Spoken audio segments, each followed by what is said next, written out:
The story of Atul Subash has made headlines and making a lot of waves in the social media. His last video testament, is shocking to see, and he laments about his quest for justice and the lack thereof that led him to the extreme step where he took his life.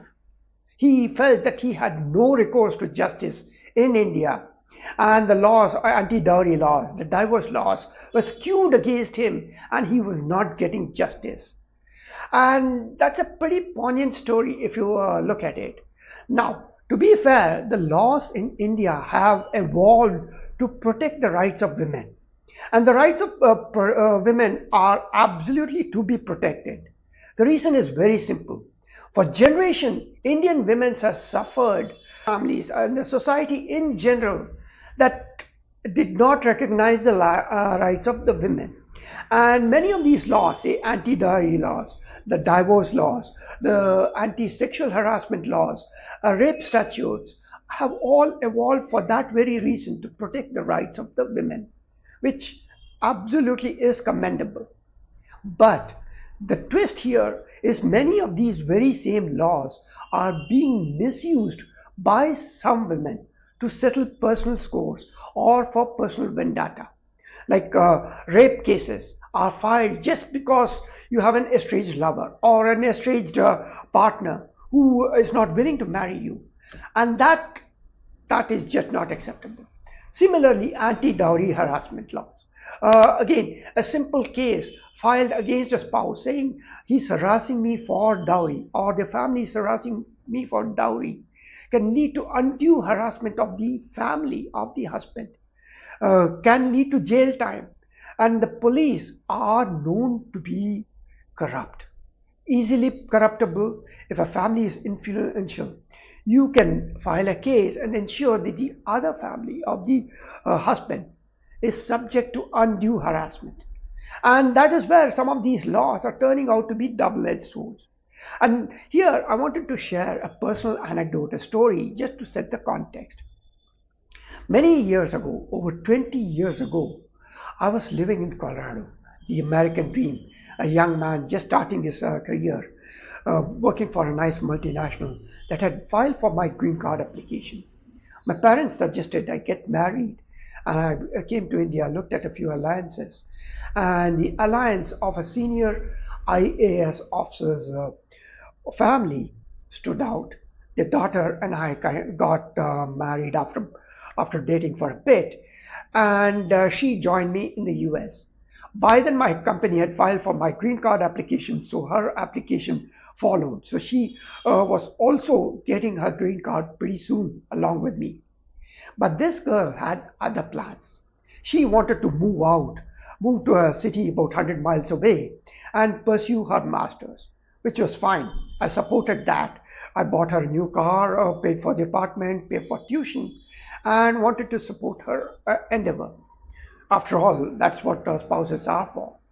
But pretty soon, rifts began appearing in our relationship. It was a long distance relationship. Her parents were coaching and guiding her. And thanks to her parents, she also got a long-term internship in Washington, D.C., moved there for journalism. And the marriage started crumbling. She filed for divorce, and I began contesting it. Being a common law state, I was expected to share all my financial details, and about half of that would go to her.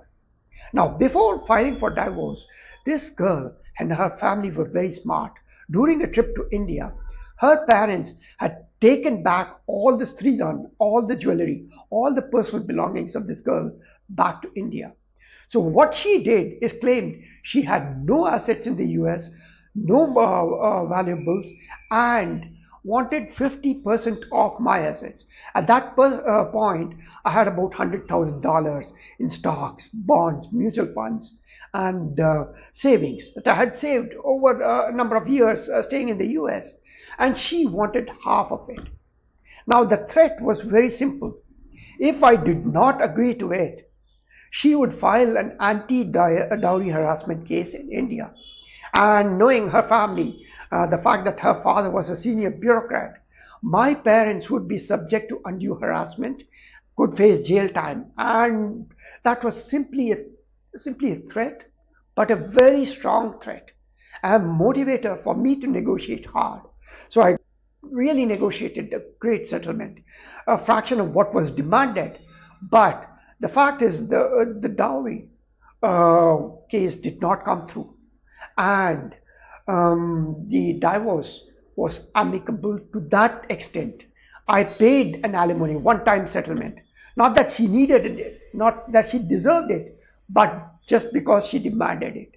And the law in the US allowed. But the silver lining is it was a clean separation. I paid up the alimony, walked out.